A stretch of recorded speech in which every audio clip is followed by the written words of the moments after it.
Welcome, everybody, to the Living Consciously TV show, coming to you live from our Denver, Colorado studios. We are also streaming live on consciouslymedia.com and at YouTube Live. And just recently, we were added to YouTube Red, which is the subscription version of YouTube without commercials. So I'm your host and also your moderator and the person that started Conscious Evolution Media 12 years ago. So our show theme for this evening is how to embrace the younger generation. And we couldn't have anybody better representing that theme than Kareem Wells, our returning guest, joining us from Chicago. Welcome to the show. What up? What up? Yeah. We'll see what will be up. So also let me introduce you to the rest of the cast. Jamie Lerner on the left of Kareem, joining us from that Windy City, Chicago. Welcome to the show. Thank you. It's wonderful to be back. Two people from Chicago. Wow, that's amazing. And then on the right of Kareem, we have Linda Dyer joining us from that place where the kangaroos are roaming 24/7. That would be Australia. Welcome to the show. Thank you so much. Great to be here. And least but not least, we have Dr. Rosie Kuhn joining us from that place where Jimi Hendrix was born, and that would be Washington, state of Washington. And she's naked right now, so she's only going to show us a picture. All you see are my eyes. That's all you get. So everybody can use your imagination all you want. All right. So as I said, we couldn't have anybody better represent how to support and also embrace the younger generation than Kareem. So tell us a little bit about what you're up to and what you're doing with your website, and how do you support this wonderful younger generation, which is quite tough for a lot of people. Well, I've been mentoring a lot of kids lately, going and visiting them and spending time with them, just putting time in to listen. Sitting down, listen to what they're going through and what they're feeling, because it's as you know, there's a lot of violence going on in Chicago right now. So I'm just trying to be there for them, like a big brother, you know. Well, we've been having this conversation, Kareem, for years now. Yes. Yes. Yes. Do you see any light at the end of the tunnel? I see a big light at the end of the tunnel. I mean, if you can reach one kid, I mean, if you can reach one, that's the light. I think it's a lot of work to do. It's going to take everybody, all walks of life, not just me, because I'm from the hood, or I've had that experience, that life experience. But everyone needs to put in and pitch in, because it's needed. So when we're talking about the younger generation, give us an age group. Who are you working with? What age group? Well, ages. I mean, from 6 years old to 24-year-olds. And even older, like some that are 30, like it doesn't matter. Like, but I'd say the age range is truly from like 6 to 30, grown people as well. I mean, we're never too old to learn and to be better, we have room to grow and be better. Yeah. And I have this notion that you are some kind of a glue or something, because they kind of stick to you. So how do you make that happen? How do you create you to be who you are? Just tell them the truth. Tell them exactly what I did from, my experience, telling them, I used to be a drug dealer. I was an ex-gang member, and share my story, share the story, and they can see the success, when I'm there, the way I'm dressed, and just certain things that appeal to the youth, from my watches to, whatever. But most importantly, they get to hear the story, and they see that I'm there and I'm visiting. I go back and I visit all the time. I don't just go, it's not like a one-off, I go back, 10 times if I have to, whatever it takes to build the relationship and build the trust and restore the hope. So. Yeah. Awesome. So what are some of the events that you involved in? Like what is it how do you engage them, and what do you engage them in? Okay, well, for instance, I partnered with an organization called RAGE. It stands for Residents Association of Greater Inglewood. Inglewood is the area that you keep hearing about a lot on the news when someone gets shot or whatever the case may be. And they had a tour for performances, and I'm as a recording artist, I sponsored the event. I didn't charge them for going. I came, performed. I've been doing this my second year doing it with them. No, the last 3 years actually, and I perform, speak to the kids. It's for the entire community, not just the kids, but the entire community. So that's one of the tours that I do. I do it with music and arts, from dance to DJing to music to MCing. That's something that I have a big passion for. And a lot of the kids in the hood, they really just really want to do what they love. And a lot of times that's dancing, playing sports or rapping or singing or whatever the case may be. And I try to facilitate that by spending time and performing for them and letting them dance to the DJs and stuff like that. Yeah. Oh, wow. So, Kareem, you said that you go around and you do these wonderful performances, and I just applaud you for that. And then you said you go back and you keep seeing the kids. So tell us, what's it like when you go back? Do you see massive change, or do you see little bits of change, or do some of these kids, they get so involved in the external world and other people's opinion of and the peer group pressure? How difficult is that for you to actually make or assist a child to make that change? Yeah, well, a big part of that really is you gotta separate the kids into two groups, because there's that teenager, that early adolescence, like 6 years old, 7 to teen, like 12, 13, and then you got the 14 to 24 years old. They're kind of 14 to 24, kind of set in their ways. They're kind of like, yo, this is who I am. This is how I get down. I don't care what anybody think that's over 25. I don't care. You know what I mean? It's like they have that type of attitude. So what I usually do is go and listen. Find out what's on their hearts. Like, find out the older kids. I want to hear what's on their mind. You got to let them speak. You got to let them say exactly what they're feeling. And a lot of times you'll come to find out they're just scared. A lot of times they're scared. They don't feel love, and they've lost that hope. So I just try to give them that by hanging with them. If it's just sitting there for 2 hours and listening to what they're feeling, whether they're talking about boys or boys talking about girls or whatever it is, just sit there and listen, spend time. They need to see a black male there spending time and giving them a positive image. Now, the younger kids, like, the 6-year-olds and up to 13, 14 or whatever, those you can mold them. They're so open. They're so ready to be, watered and nurtured, and they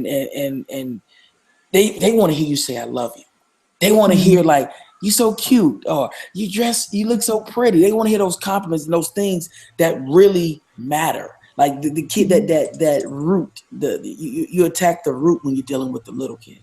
The root of it, and you go, hey, I do love you. Hey, I do care about you. And as you continue to go back and see him, and you spend time, and as months pass and you go back, you see, when they see you, they have this big, bright, look on their face. And that's not just because they see me, it's because of what they're feeling. So it's something inside of them that's growing. And I really believe that the more time you put into them, the more time you share the truth with them. So your connection with them is reflecting their best selves back to them. Yes, 100%. 100. I agree with that 100%. Yes. And so you must sustain your own connection to yourself in order for that to happen. So my question is, how do you do that? How do you stay connected to you so then you can go out there and reflect all that goodness back to them? From being a kid, even when I was, doing things I shouldn't have been doing, I always had a heart for loving people. I always had a heart for giving, even if it was my last dime. If I had 20 and someone needed it, it was there. I've always had. Well, wait. I gotta say something, Graham. So if you're not supposed to do it, or you shouldn't have done it, you wouldn't have. So I just wanted to put a slight correction in there. In the language you're using, because what is what is, and what you've done is what you've done, and 100%. There's nothing wrong. You wouldn't be here right now doing this show. No, that's true. And all the other ones that you were doing, if that's not what was supposed to be happening. Well, I believe I was exactly where I was supposed to be at that exact moment in those times. But I have to reflect on them in order to keep my mind humble, keep my heart and my spirit humble. I must reflect on those times so that I can give the kids who I really am. Like, you know, I could easily get full of myself and say, okay, I do all these bar mitzvahs, I'm making money doing this, I'm doing that. I can always get full of myself. But in order to maintain who I am as a man, the man that I become, I've got to reflect on those things, and I've got to keep those at the heart of everything I'm doing. I got to remember, I came from this. So I have to put giving to others at the forefront of my existence on this earth. Period. There's no in between. There's no, it's like I don't second guess it. I don't question it. So I have to go deep down inside myself every time. Every night I go to bed. Every day I wake up, I pray, I think about my life. I don't just go and lay down or just watch TV and just fall asleep. It's not like that. I'm a thinker. So you're a conscious creator. 100%. Okay. I'm Well, definitely that's good. special. Kareem, one of the things you said a little bit earlier was about hope, about Yes. giving the kids hope. Yeah. And I'm curious about what that is. And I mean, like, how do you give a person hope? Well, How do you give a child hope? Well, from the children that I've been dealing with, they equate, a lot of times the older kids, they see success, they see if, driving a nice car, they see those things. To them, that's their hope. And I can't change that. I can't change that. That's what they see. That's what that generation relates to. So when they see me like that, they see me, and if I come in a certain car or whatever the case may be, materialistic things or whatever, to them, that's a sign of, oh, he's doing something. You know what I mean? Like, oh, he's doing, because you got to remember, when they see drug dealers on the street, they see the cars, the women, the flashy, the money and all that. So they equate that to, okay, that guy's successful. Yes. Now, I'm 100% legit with everything I do in my life. Like from my entertainment company, doing the bar mitzvahs, to real estate, to all these other things that I do that are just, legitimate and thank God, great businesses right now. And those kids may look at me and go, because without looking at the material things, they'll go, he's a square, he's a lame, oh, that's kind of corny, because it's not that fast thing that they're used to seeing. It's not sexy necessarily. Yeah. So for me, I reversed it. So music brings us all together. If I put on a Rolling Stones song right now, or a Beatles song right now, find a great Beatles song, you guys would probably be like, oh my goodness, I love that song. We sing along. We know all the words. So, as a music person, I know all the words too. So I could play that music to bring us together. So I do the same thing with that generation, the generation that we're talking about. I play that music. I give them that thing that they can relate to. So when they see me, they see, oh, he got on the latest Jordans, or they see, oh, he got this. That's touching them. So if that's that thing that I could get, just that little seed, that they got, or those bad roots that they may have, I got a chance to water it. I got a chance now to water it and let them know, hey, I got this from doing legitimate stuff. I MC and DJ bar mitzvahs, I'm the entertainment for, or I do a little real estate here, or I got something over here. And now I can tell them the positive side. So now you don't have to be a drug dealer to make it out and to be something. And I'm showing them that, but you got to do it in a way where they can relate. So when you want these kids, like for instance, you're trying to get the kids to stop violence and stuff. How can we get them to stop violence? Well, we got to go find out, why are you violent? Is it a mental issue? Is it a lack of something? Is it anger? What is it? And we got to address that. I can't just go in there saying, stop the violence, or look at my flag that I carry around with me that says no violence. No, I've got to go in, share my trials and tribulations and my successes. And the other thing that's really interesting is a good part of your success is dealing with white people.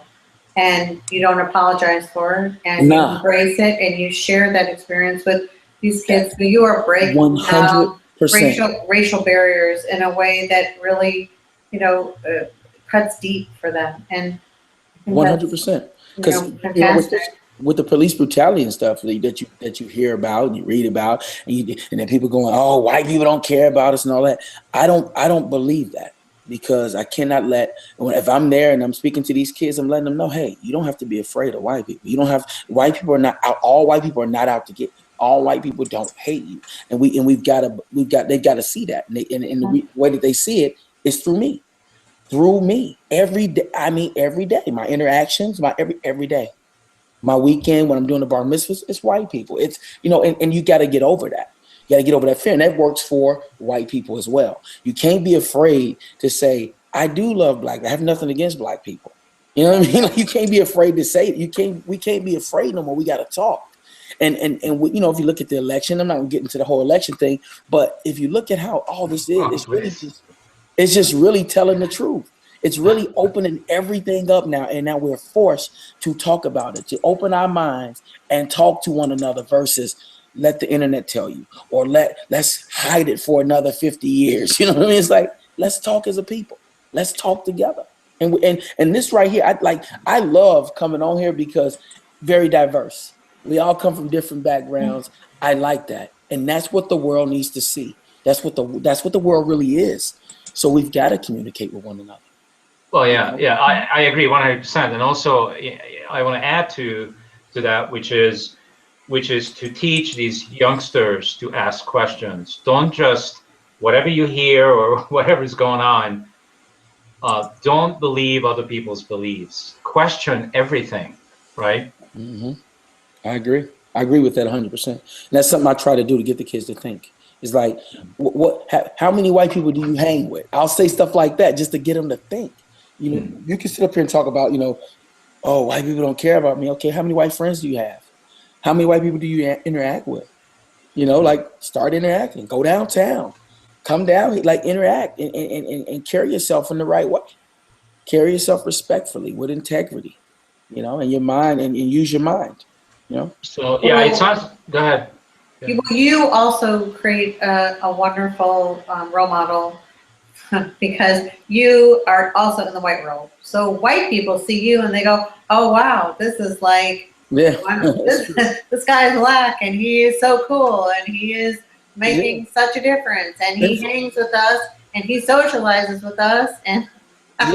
Influential to like even in the bar mitzvah world, I'm influential to those kids. They hit me up all the time on Instagram and Facebook and they're going, Kareem, what are you doing? Oh, we see you on Instagram. They see what I'm doing and I can influence them to go, okay, Kareem is a respectful guy. He's not carrying himself. He's not disrespectful. He's not loud. He's not doing any of those things. Now they going, wow, I really like him and he's cool. And then they see him out here doing in Inglewood trying to stop the violence. And now they're looking at seeing these kids' faces, seeing these black kids or Hispanic kids, seeing their faces, bringing them out of their area, allowing them to see what's going on. So I'm influencing all kids. It's not just black kids, it's all kids. And all those kids' parents who really need the influence because those kids' parents are as sheltered as those children are. Yes, so, and that goes both ways, Jamie. That goes both, even in the hood, those parents are sheltered to what their circumstances are.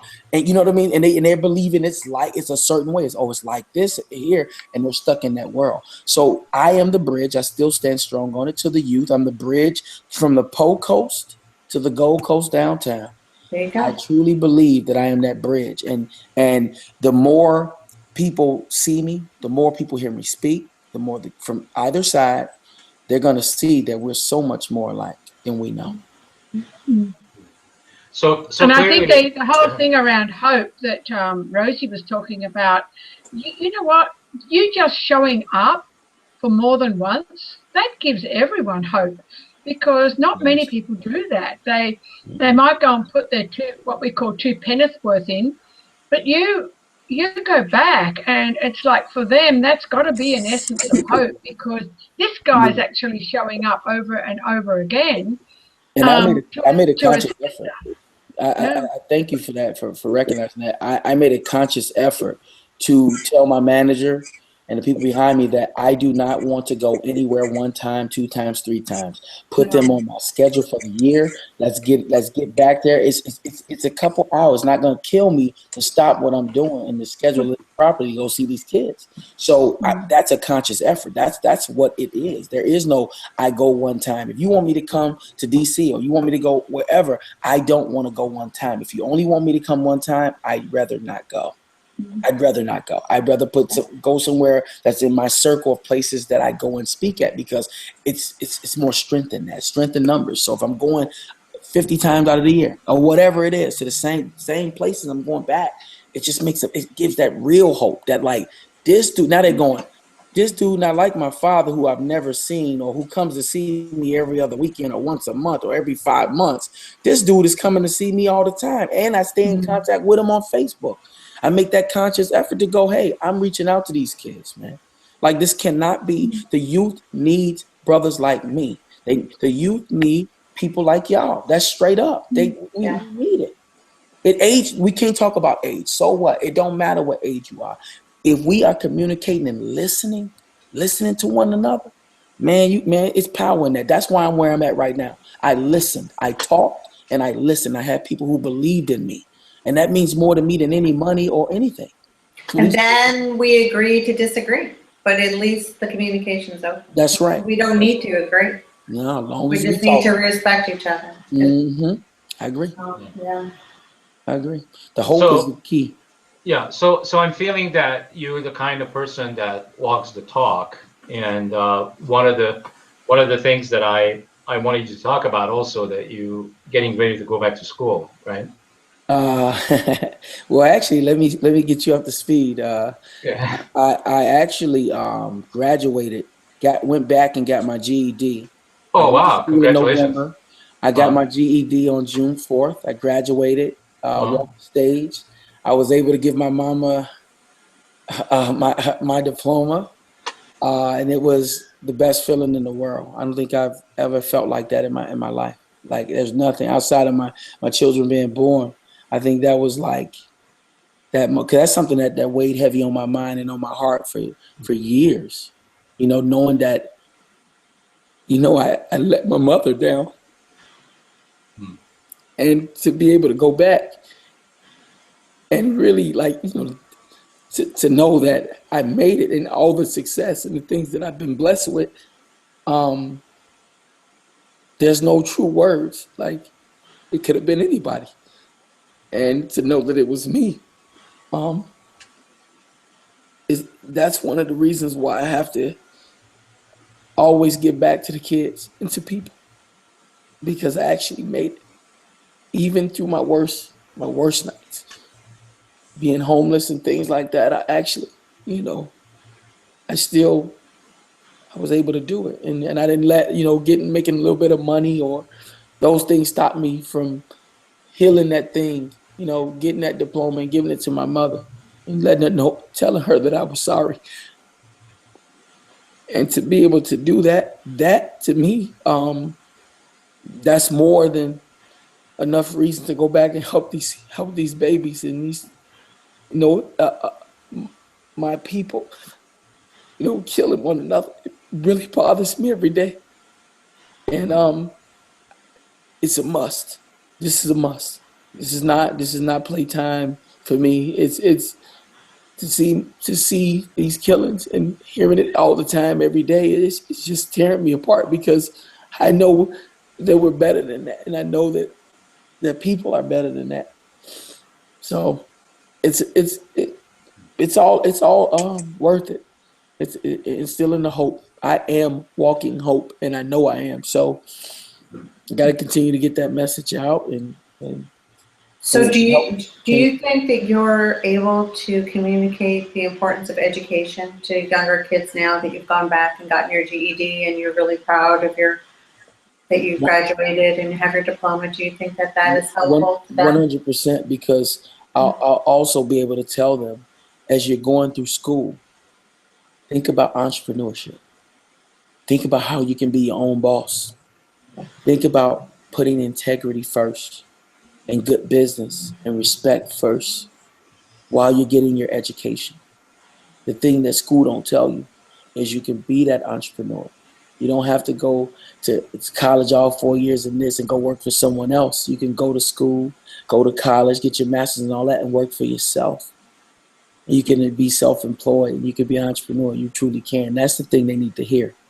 And do you think these kids are surprised because you're so successful that you would even have the desire to go and finish your GED? Yeah, the kids, they've been very shocked every time I tell them. They can't believe it, because they see the material things, and they wonder why. They say, why did you go back and do it? Why did you go back? You already got it made. You already made it. And I said, well, The day that I've truly made it is when you never ask that question again. Why did I go back? Why did I do? You'll know. You will truly understand and know already. So that means my job isn't done. So that's why I went back.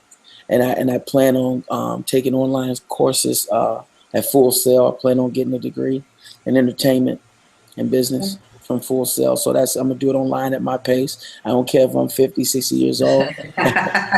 What I do it. But that is truly the plan. That is the plan. And education is very important. Because if I would have went to school for music, I would be even better than what I am right now. And I know that. I would have learned the textbook of music, and then that would have helped fuel the natural abilities that I already have and used. It would have made them stronger. So that they need to hear that. You know, I'm not gonna lie to them and say, did I love school? Of course I didn't. You know, was I in love with school? No, but it's you're not gonna love everything you do. You're just not. You're not going to love everything you do. And sometimes you're going to feel like, oh, it's hard. I failed that math portion of that GED 3 times. And I told the kids the truth. I didn't get it yet because I failed math. And the reason I was failing math was because I was like, yo, I love science. I love social studies. I love history. I love reading and writing. I love that stuff. But when it came to like math, trigonometry and all that kind of stuff, I was like, yo, what is this? Like, why do I need math? It's a whole new language. Yo, I didn't even know math. I didn't even know math had a language until my math tutor told me, and my math teacher told me, you know. So I hired a tutor, and I put in the work, like, for real, like, cross, multiply, and divide. I really put in the work, and I documented everything. I'm working on trying to put a documentary together called King of the Mitzvahs, a rags to riches story, and all of this stuff. So I want the kids to see, you know, like that. That's awesome. You're gonna fail. You're gonna fail 1,000 times, but you only lose when you quit. You only fail when you quit. And so when I got kicked out of high school at 17 years old, I got kicked out. But I didn't really quit because I did it. Here it is as a grown man. I did it. So I succeeded. And that's what they need to hear. It's never too late. And that's what I say to a lot of the parents to pull them in. You know, I was speaking the other day, and a mom came up to me on Saturday, and I performed, and I told, you know, I tell my story, and then I perform.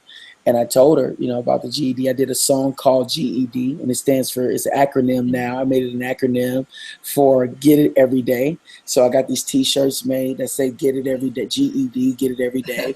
And I pass them out to the kids. I give it away free to inspire them. And they know the song is out there. This mom comes up to me after I get off the stage. I'm backstage. She comes up, give me a big hug. She's tearing up. And she said, you know, I'm working on getting my GED right now. I just signed up at Kennedy King. It's on the south side, basically in Inglewood. And she signed up, and she was just saying how I inspired her to go back and get it. She's been following me on Instagram, and I inspired her. It's amazing. That's a success right there. That's fantastic. So reaching out to the youth and closing the gap on the youth really is the adults listening to the youth and sharing our trials and tribulations, and then our successes. That's how we have to connect with the youth. Seriously. So it's not by telling them what they need to do or what they're doing wrong. It's by listening. Listening. No one wants to hear what they did wrong. Like if I had to go back and think about the times my mother was like, you know, you go back to you as a kid and your mother was like, you better get in there right now and do your homework. You playing video games, get in there and do your homework. Back then I was like, what is she talking about? Why is she telling me that? And I can do my homework later. But if you ask me that now, I would say my mother was absolutely right. She was telling me I was wrong. I didn't like hearing it, but I know that she was right. And so with the kids, the same thing. You catch them at 6 years old, and we grooming them, and we listening to them, and then we seeing what they did wrong. We letting them fall. We letting them go through what they're going through, but we keep listening and loving and nurturing. And then they're going to trust you. You're doing that, they're going to trust you. They're going to trust you. They're going to open. I've had gang members like thugs, like guys that you would not want coming home to meet mama if they dating your daughter. You just wouldn't want them to come. These guys are opening up.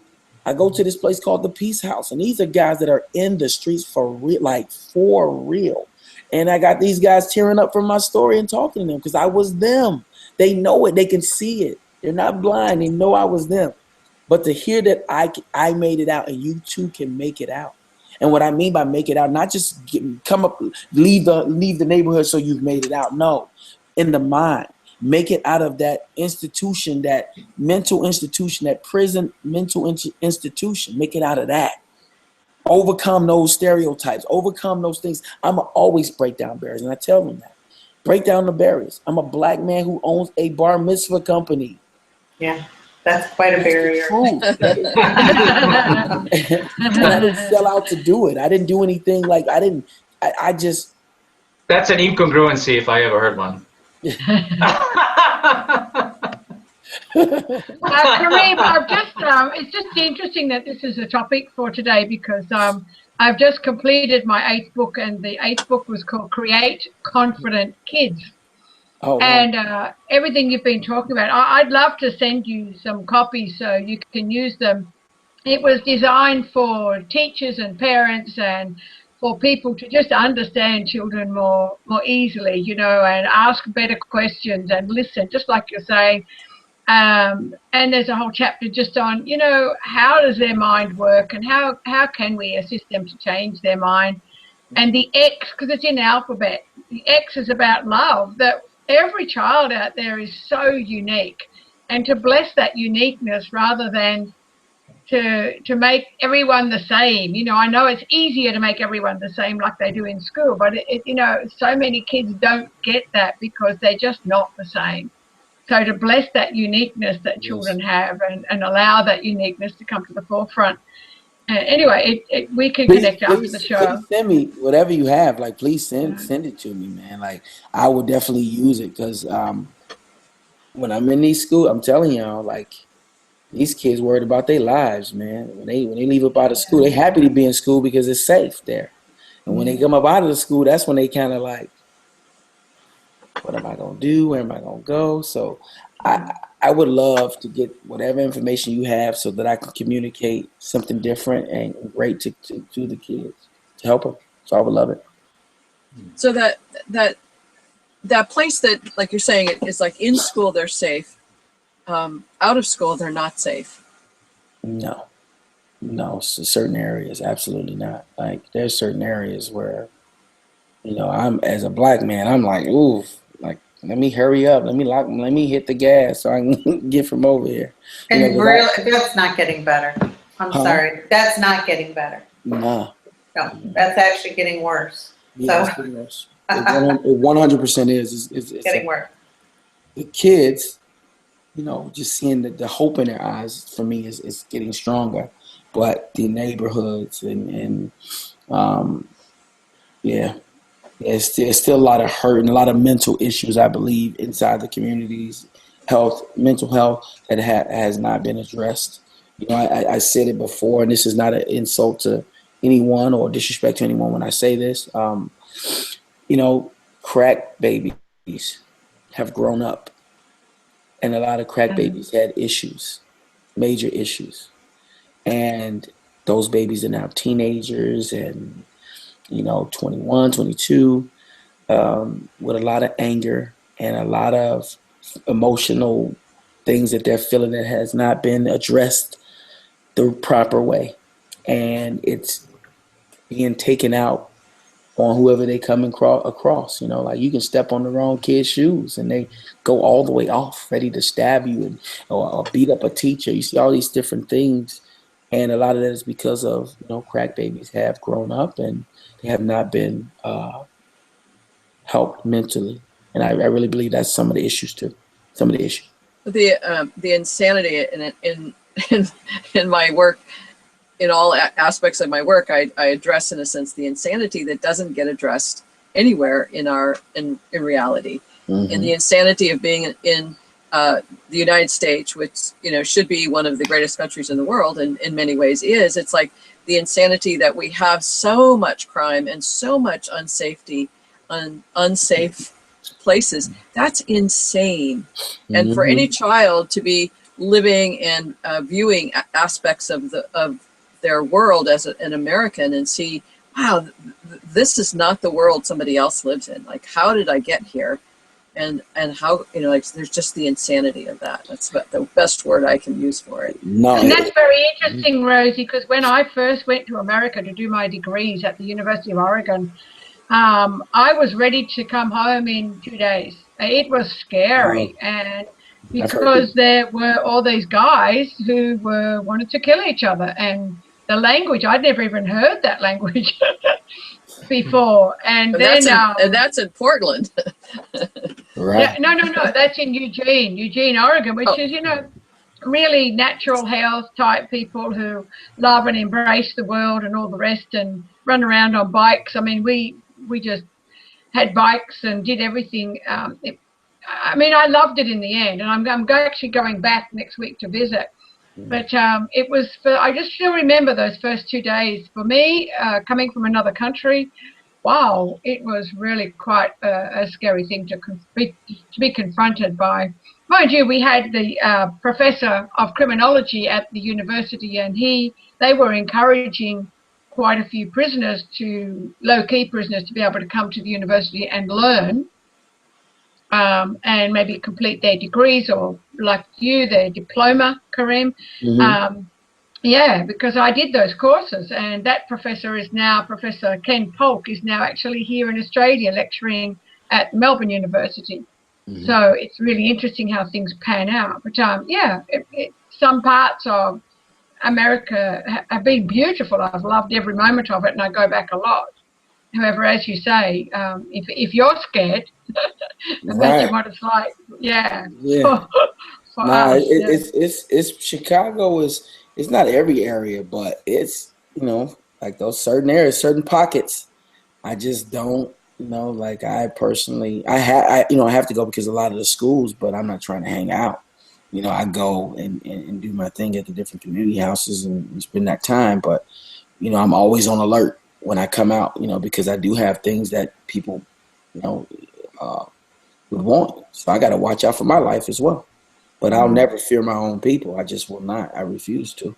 I will not fear. I dislike, and it makes me nervous certain areas, but. Yeah, well, white people have as many mental issues as black people do in Chicago. So. The only problem is we don't like to admit it and go get it taken care of. That's the problem. That's the problem in the black community. Well, actually, no one's mental issues are being addressed, white or black people. So, I think we're equal in that department. And no one's getting help there. So you can't be afraid to. Can't be afraid to go get some pills or whatever. Can't be afraid. Get some help. Well, all right. So, what's the plan for you in the near future, Karen? What are you creating? What are you working on? Something that I'm really excited about. I'm getting ready to, and I've started already, but I'm getting ready to do a couple things. One, the GED tour. And it's going to be called the Get It Every Day Tour. Get it every day, just, meaning go out and get something, go out, be inspired, go out and do it. And that's going to be the tour. I'm working on the visuals for it right now when I speak. And then I'll have certain songs and guest speakers. And the plan is to take it to all schools, not just the ones in Inglewood, but I'm trying to go to those places first because I believe that the violence and those things are starting to filter downtown. They already have, and it's just not a good look. And so if we can stop it and save some lives with it and inspire it, it's going to be good. So I'll be doing that tour all through the fall, spring, and summer till graduation time and prom. And I want to purchase the land where I used to live on the west side. It's 358 North Hamlin. And that building has been torn down. And the building across the street, I want to build a Hope House. And Hope stands for helping other people excel. Hope. And I want that land. I want it and build the house the same way they did the Peace House on the south side. It's in the hood. They use people in the community to help build it. People who really want something for the community. So I want to make that house and teach them how to grow food organically and come there for yoga, things to help bring peace, like calm them down, calm down the negative energy that's out there. So Kareem, if people who are listening want to donate to you and Hope House, where do they connect, or how do they do that? Can you? They would go to KWOE-HOPE-Foundation.org. So the website is being developed more. We've been working real hard on it, but that's where they can go. They can go to QuoHopeFoundation.org, or they can hit me up, and it'll get where it's supposed to go. Okay, I just want to say it again. KWOE Hope.org. No, KWOE Yes. Foundation.org. Thank you. Yeah. Thank you. Does it cost money to get your GED? Not really. It was free. I went to Malcolm X on the West Side, Malcolm X College, and they had courses for adults That are free? So can these kids go and get their GED? Yeah, Courses for free? They want me to be the ambassador for. Well, they gotta get books, right? I mean, they gotta. No, they give you everything. Oh, they give you study for free. online. You study online. They give you tools like Khan Academy, things like that. The books are in the school. When you go to school, I went to class. I went to class from Monday through Thursday. And that was very difficult for me because I had bar mitzvah meetings. I had all kinds of a new baby. I got all kinds of crazy stuff, but I did it, and it does not really cost anything. It's like $24 to sign up, and you just have to go. If you go. So these kids, there's funds for these kids who really want to go do this. Money's not an issue, right? Not to go get your GED, no. Yeah. The only issue comes in is when the kids have to, and you get a discounted bus car pay. I mean, money's not an issue. To go get your GED, okay. They made it. Do these kids know that? Do the parents of these kids understand that this is available to everybody? Nope, and that's why on that GED tour, like when I go to the community house in the neighborhood, I'm going to tell them. Yeah, and that's great. It's called City Colleges of Chicago. I don't know if you've heard of it, but that's the City Colleges of Chicago. And they want me to be the ambassador. And Stephanie, my manager, has been working on trying to work it out. How can we work it out so that I can go around doing that? But I'm doing it regardless with my own money. That's awesome. Yeah. That's great. Good. Yeah. Wow. So go ahead. I was going to say, would people from the college, could they be joining you on any of those times where you're going around so that they can register people immediately? Like sometimes one of the best times to make a decision is right now. And you're giving them all that inspiration and aspiration to be more, do more, so they can have more. And maybe that's the time for them to think. I like that. I didn't even think about that. I was just, you can just walk around with iPads, I'm sorry, and you can do it from your phone. That's the truth. But we're going to have a whole promo team that's out with me and pushing the issue of if you dropped out or got kicked out or whatever the issue is, you can go back. And you can so maybe now you can get an iPad company to offer free iPads to, for every 10 students that join up, somebody will get a free iPad. And so there's more and more incentive to do graduate diploma. Unfortunately, like Apple, I probably would just put the money up myself or something, but I tried that with Apple a while ago. For 500 kids, I purchased 500 iPads for inner city kids that I was working with. So I would still do that. I would just buy the iPads myself and help them get online and get that GED. But the school, they might do it. I don't know. But that's a good thought, though. I'm definitely going to. They have to actually join up and show up, and then they could possibly win their rather than just hand it to them and then they don't show up because they've got it. It was just something I just thought about. That like incentive to, we'll help you as much as we can if you make the decision today that you're going to change your life like I've changed mine. Yes. We can't change lives. None of us can change life, but we can instigate change. And if you want to grab onto that bandwagon, we can assist you, and we're more than happy to do that. And here's the incentive that when you show up on that first day. Well, I think that Chicago and probably other cities have a lot of resources to assist people, but people need help tapping into them. They really do. So it's great that you can bring people to those resources and give them the opportunity to tap in and tune in and do something different, because Yeah, something different has to happen. Yeah, something different than what's going on, because here in Chicago, it's lack of education, lack of resources and finances and all kinds of things like that that's causing that. But education is one of the key things. If you're educated, see, I educated myself in the street life. You know what I mean? That's how I knew how to work in a business atmosphere, because it was the same exact thing. It was product. It was how you carried yourself with people. The best product is who won, and how you treated everyone that came across you. Same thing with the businesses I'm doing right now, except it's my talent. It's my God-given gift. It's my talent. And so it's like, if I have the talent, I know how to run. I just didn't know it was called SOP, standard operating procedure. I had a procedure. Right. I didn't know that. I learned that. I learned that. So it's like, I took just what I learned in the streets and brought it to the bar mitzvah world. You know what I mean? Like, okay, I am the product. So I got to make sure that doing music and dancing and all of that is at the top is the best. And it has to be selfless, because it's not my party, it's someone else's. So I came up with this whole thing in my head.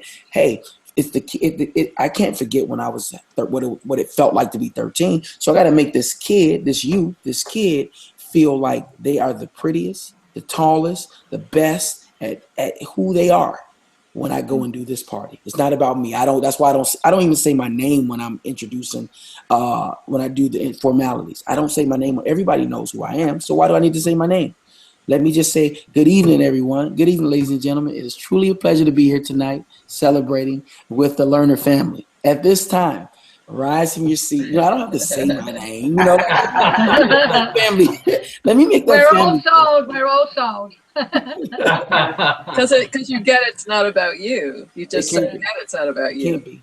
Yeah. In good business, when you're trying to run a very successful business, from what I've learned, it can't be about you.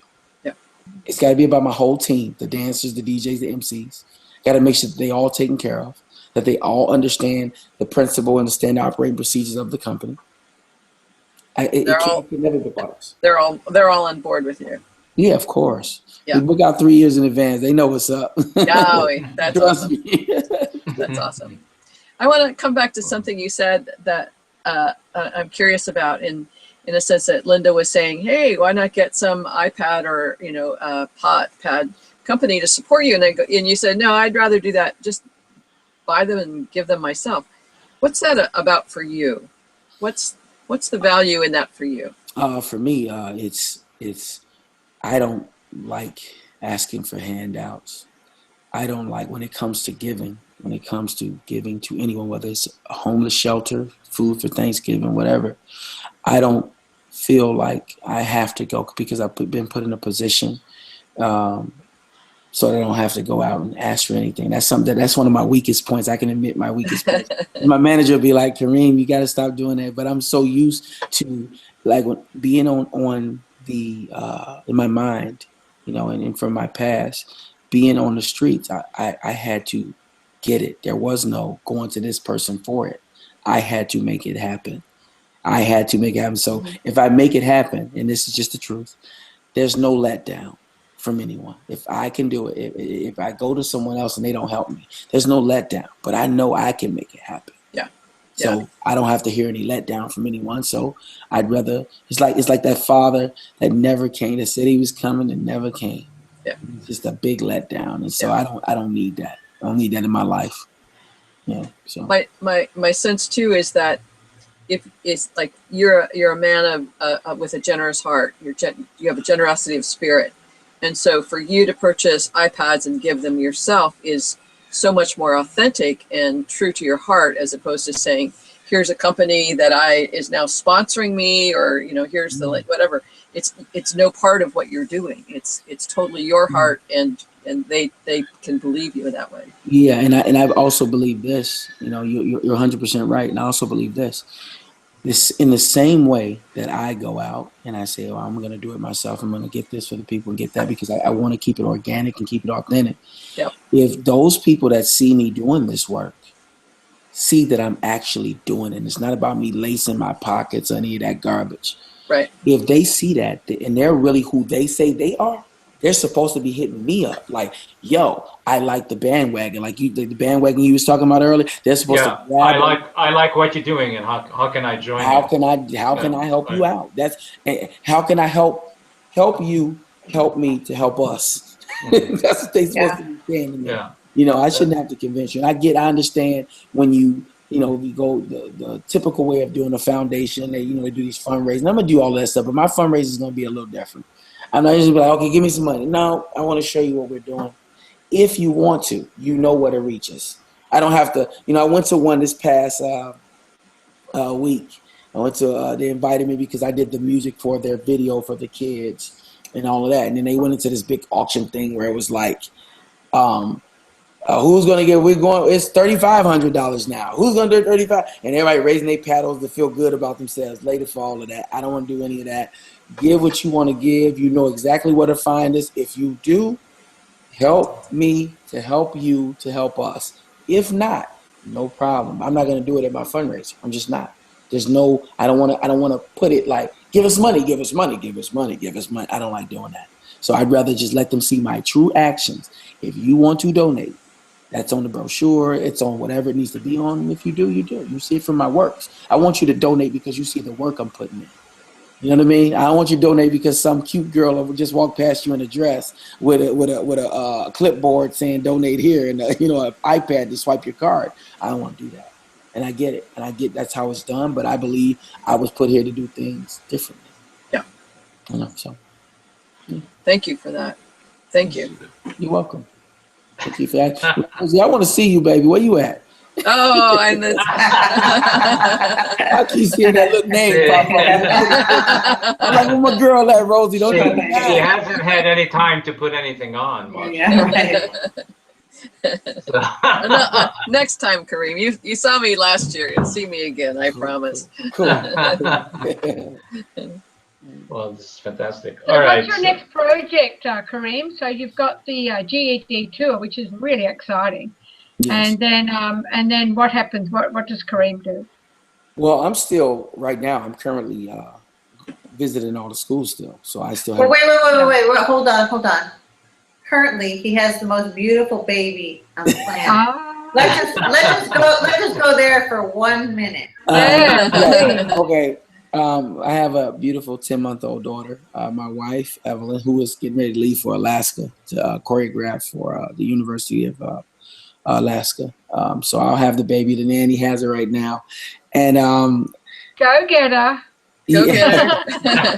So it actually changed my think about this. I've had kids out of wedlock. I've had 2 children out of wedlock. I wasn't married or any of that. And this is my first child being married.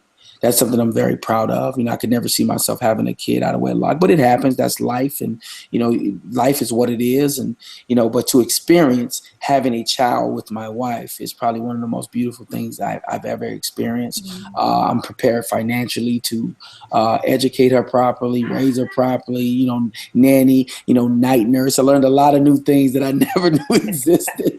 To help, all my Jewish friends be like, yo, do you know what a night nurse is? I was like, but I learned what a night nurse it was, and just experiencing her as a man, and not because I was a baby when I had my children, my other 2, Alexis and Avery, which by the grace of God, and they're very good children. They're good kids, and I'm proud of them. But to do it all over this late in the game. It is different. It's a lot of work. It's always a lot of work, yeah. But it's fun. I'm having fun. Keeps me fresh. Yeah. That's awesome. Thank you for sharing that. Thank You're you. welcome. Thank you for bringing it up because I would have never said it. I'd be kind of. Yeah, I'm sure not. Well, last time when we saw you, so you had just gotten your GED or just getting your GED when we saw you. And the baby, I think your baby was just born. So that was what, 10 months Yeah, I was ago. still working on it. I was in class. I was in school from October of last year, Okay. all the way until June. I was in school. I kept failing math, so I had to, Go back. Yeah, but I finished everything else early, like quick.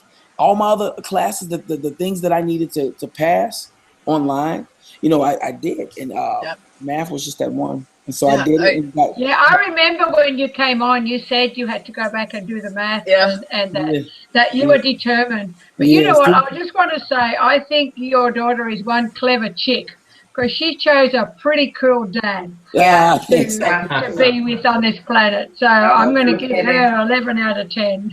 There you go. Thank you Yeah. so much. I appreciate Yeah. you saying that. Well, fantastic. So our conscious hour is coming to the end. So, Wow. so Kareem, I feel to say to you that I really want to acknowledge you for who you are being as a human being, because you are one of the exceptional, very exceptional human beings, and that you are doing everything that you're doing in the world selflessly, and you give yourself to this very important work, which is working with children and also, you know, young adults. I don't even have the words anymore to what to say to you, how important what you do is, and how incredible you are, and you are a very likable Thank guy. you. I mean, I like you too, man. that probably helps, because all we have to do is look at you, and you go like, I mean, your smile Oh, is thanks. extremely attractive, and your whole being is extremely Thank attractive, you. and it's coming from the inside, not just from the outside. I appreciate that. I got my So smile thank from you. my mama. Yeah. My mother always smiling. That's So lovely. thank you for being with us again. I think for the Yes, third time thank you. now. Thank You've you. been absolutely Yeah. fantastic, Thank and you for having me. Thank all of you. I really mean it. and Thank you. yeah, Thank you for letting me. You know, every time I speak to somebody or talk to them, it's a healing place. So thank y'all. Really mean that. yeah. You're very welcome. You bet. And You bet. for everybody else, thank you for all of your engaging conversations, the entire cast. You've been absolutely awesome. And of course, we'll do this again, same place, same time, next Tuesday at 7 p.m. Network time. Thank you all. Have a good night, and You too. see you all later. Bye, you Good guys. night. Bye-bye. Big hugs. Big hugs. Yes, yes, yes. Bye-bye. Bye. Yes.